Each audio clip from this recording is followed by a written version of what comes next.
નમસ્કાર દર્શક મિત્રો, ફાસ્ટ ન્યૂઝ ઇવનિંગ બુલેટિનમાં હું ઉદય રાવલ આપનું સ્વાગત કરું છું। બુલેટિનની શરૂઆત કરીશું ઉમરગામના મુખ્ય સમાચારોથી।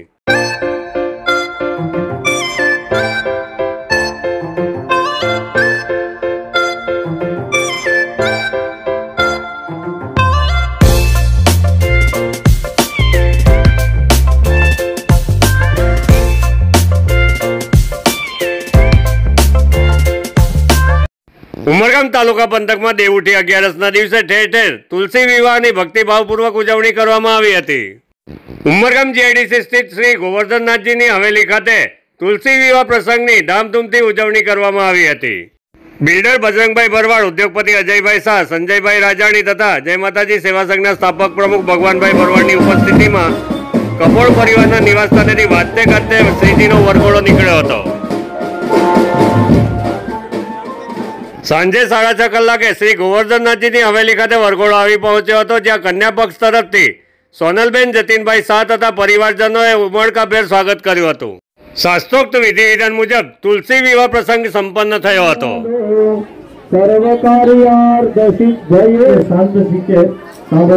ભગવાન કૃષ્ણનું ગોત્ર છે, આમાં ભગવાન મા તુલસીનું ગોત્ર પણ છે। ઉમરગામ નગરપાલિકા પાવર હાઉસ ગોપાળ મંદિરમાં છેલ્લા 30 વર્ષથી તુલસી વિવાહની ધામધૂમપૂર્વક ઉજવણી થતી જોવા મળે છે। પાવર હાઉસ ગોપાળ મંદિર ખાતે બજરંગભાઈ ભરવાડ, ભગવાનભાઈ ભરવાડ, રાજાભાઈ ભરવાડ તથા ભરવાડ સમાજના આગેવાનોની ઉપસ્થિતિમાં તુલસી વિવાહ પ્રસંગની ધામધૂમથી ઉજવણી કરવામાં આવી હતી। રાષ્ટ્રપતિ દ્રૌપદી મુર્મુ દમણ અને દાદાનગર હવેલીની 2 દિવસની મુલાકાતે છે। ગતરોજ તેમના આગમન સમયે 3Dના પ્રશાસક પ્રફુલભાઈ પટેલ દ્વારા તેઓનું સ્વાગત કરાયું હતું। આજે બીજા દિવસે રાષ્ટ્રપતિ દ્રૌપદી મુર્મુ સેલવાસ ખાતે આવી પહોંચ્યા હતા, જ્યાં તેઓએ વિવેકાનંદ મંદિરનું લોકાર્પણ કર્યું હતું।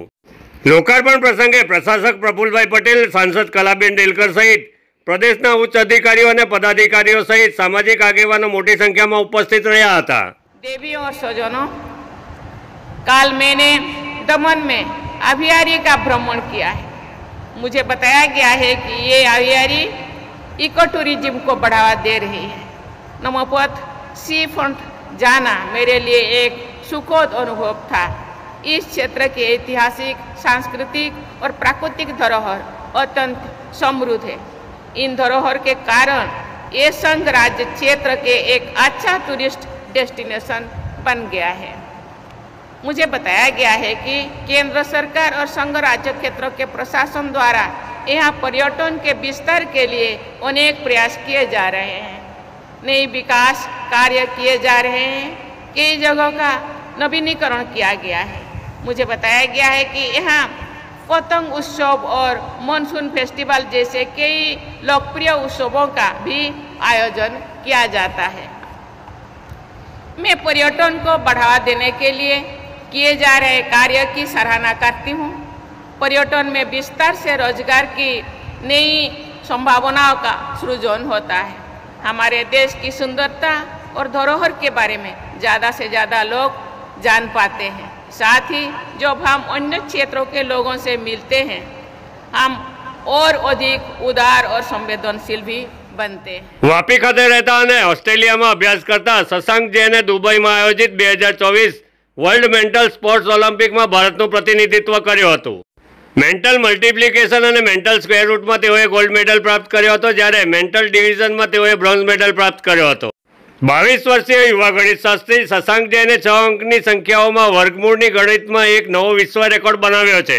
मेरा नाम शशांक सुंदर जैन है और मैं हाल ही में यूएई शारजाह में वर्ल्ड मेंटल स्पोर्ट्स ओलंपिक्स में इंडिया को रिप्रेजेंट करता हूँ।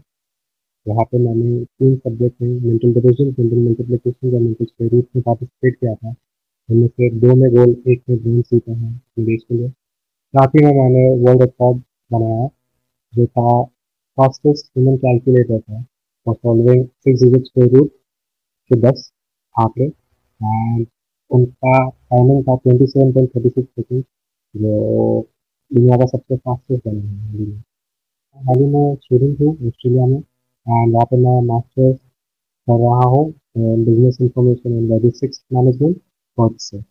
ये मैं खुद से खर्चा करके गया था ऑस्ट्रेलिया से डायरेक्टली शारजाह, क्योंकि ये इवेंट 8 साल बाद हुआ।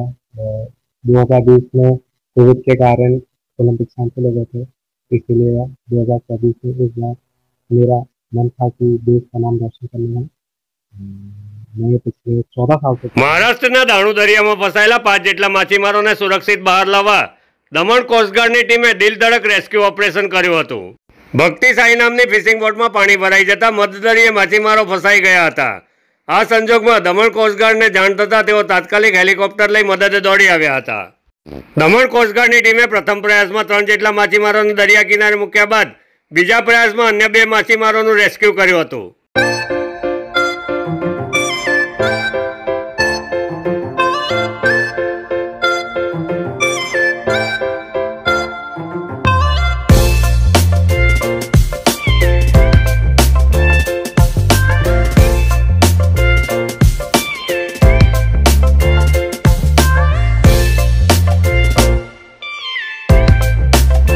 વડાપ્રધાન નરેન્દ્રભાઈ મોદીએ આજે વાપી રેલવે સ્ટેશન પર પ્રધાનમંત્રી ભારતીય જન ઔષધિ કેન્દ્રનું લોકાર્પણ કર્યું હતું।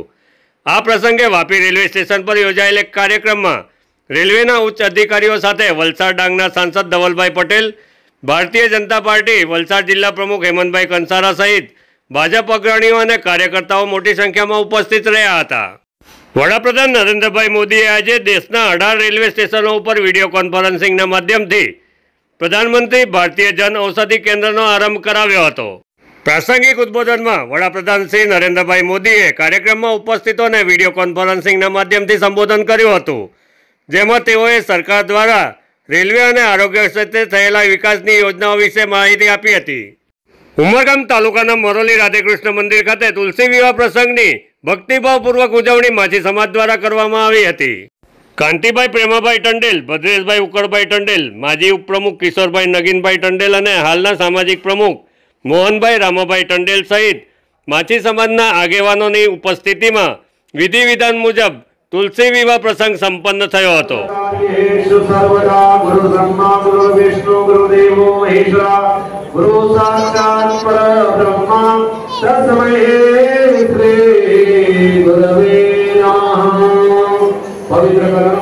ફાસ્ટ ન્યૂઝ ઇવનિંગ બુલેટિનમાં આજે બસ આટલું જ।